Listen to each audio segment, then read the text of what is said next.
आज का जो युग है इसे लोग कहते हैं कलयुग है, लेकिन ये कलयुग नहीं, ये मतलब का युग है।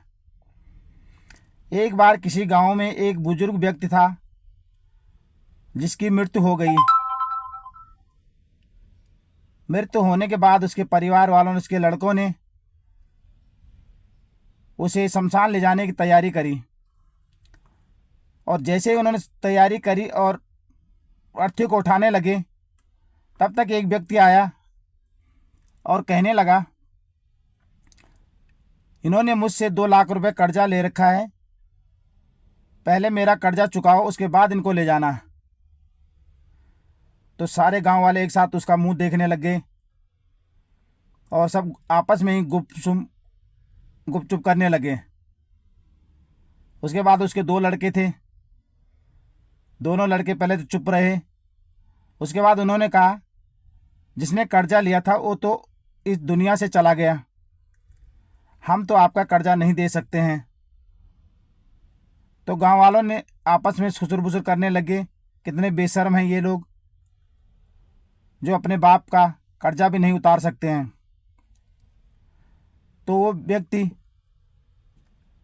अर्थी को पकड़े रखा थोड़ी देर। इतनी दूर में उसकी लड़की को पता चला, बुजुर्ग की जिसका देहांत हुआ, तो उसकी लड़की भागी भागी आई और उसने देखा कि मेरे मरे हुए पिताजी का कि एक कर्जदार ने पैर पकड़ रखा जिससे उन्होंने कर्जा लिया था। तो उसे बड़ा दुख हुआ। तो उसे गले में जो भी छोटा मोटा, गले में हाथों में जो भी हार वगैरह भरे थे, तो उसने सेठ को निकाल के दे कहा, जितना इनसे हो सके उतना कर्जा आप अपना निकाल लेना और बाकी जो बचेगा वो मैं आपको कर्जा आपका लौटा दूंगी। तो उस व्यक्ति ने उसका अर्थी का जो है पैर छोड़ा और दूसरे व्यक्ति को बोला, थोड़ी इधर खड़े हो जाओ, और थोड़ी साइड में ले जाके उस लड़की से बोला, बेटी, तुम्हारे पिताजी ने मुझे किसी कारणवश, मेरी इमरजेंसी में मुझे 2 लाख रुपए कर्जा दिया था जिसे मैं लौटाने आया था, लेकिन यहाँ पहुँचते ही जो है पता लगा कि इनका देहांत हो गया। अब मैं ये कर्जा दूँ तो दूँ किसको दूँ, कौन इसका सही हकदार है, तो इसलिए मुझे ये ड्रामा करना पड़ा। तो लड़की के आंखों में आंसू आ गए। तो व्यक्ति बोला, आप ही इस 2 लाख के सही हकदार हैं जो इनका सही सदुपयोग कर सकते हैं परिवार में। तो ये छोटी सी 2 लाइनें हैं, इसका कोई मतलब नहीं है।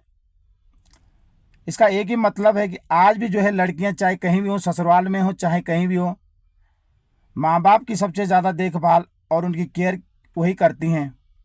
भले ही वो अपने ससुराल में ना करें, लेकिन उनके माँ बाप के बारे में कोई दिक्कत सुनाई दे तो भागे भागे नंगे पांव दौड़ने को तैयार होती हैं। और एक लड़के हैं जिनके लिए माँ बाप जो है हमेशा लड़की को उनसे नीचा रखते हैं, चाहे वो पढ़ाई के मामले हो, चाहे खर्चे के मामले हो, चाहे किसी भी मामले में। इसलिए हर इंसान को लड़कियों पे भी उतना ही खर्चा करना चाहिए जितना वो लड़कों पे करते हैं, और जितना विश्वास वो लड़कों पे करते हैं उतना ही लड़कियों पे भी करना चाहिए। कोशिश करनी चाहिए कि लड़की को भी आगे बढ़ाएं जिस तरह से लड़के को आगे बढ़ाने की सोच रखते हैं। लड़कियों और लड़कों में आज के टाइम में वैसे भी फर्क नहीं है, हर चीज़ में लड़कियां जो हैं लड़कों के उसी में हैं, बराबरी में हैं। खाली वंश चलाने के खातिर जो है लड़कों को ज़्यादा तवज्जो नहीं दें। ये छोटी सी कहानी है, इस समय ये सीख देती है कि आपके अंतिम समय में उतना काम लड़का नहीं आता जितना लड़की आती है। लड़का तभी तक आपके काम आएगा जब तक आपकी जेब बैलेंस, बैंक में बैलेंस हो या जेब में पैसा हो। अगर आपकी बैंक और जेबों में पैसा नहीं तो लड़का भी आपको कोई तवज्जो नहीं देगा। इसलिए बच्चों को अपना जो बैंक बैलेंस है उससे दूर रखें, उन्हें कभी ना बताएं। समय कलयुग का नहीं, ये मतलब का युग है। मतलब के युग में जो है पैसे का मतलब सबसे ज़्यादा है। अगर पैसा है तो सब कुछ है, पैसा नहीं है तो कुछ नहीं है। इंसान जो है तभी तक आपका साथ देगा जब तक आपका स्वास्थ्य आपका साथ देगा। जिस दिन आपके स्वास्थ्य ने आपका साथ देना छोड़ दिया, उस दिन आपके परिवार वाला भी आपका साथ देना छोड़ देगा। जिस दिन आपने खटिया पकड़ ली उस दिन आपका परिवार का हर सदस्य यही चाहेगा कि आप अभी हो और इसी क्षण इसी सेकंड में आप यहाँ से विदा होएं, ताकि हम आपकी इस गंदगी भरी दुनिया से जो आप पड़े पड़े, पहले तो आपके एक रोटी मिलेगी, 2 रोटी खाने की अगर आपकी भूख होगी तो आपको एक ही रोटी मिलेगी, ताकि आप ज़्यादा मलमूत्र ना त्याग करें यहाँ पर, ताकि उन्हें परेशानी ना हो। तो इसीलिए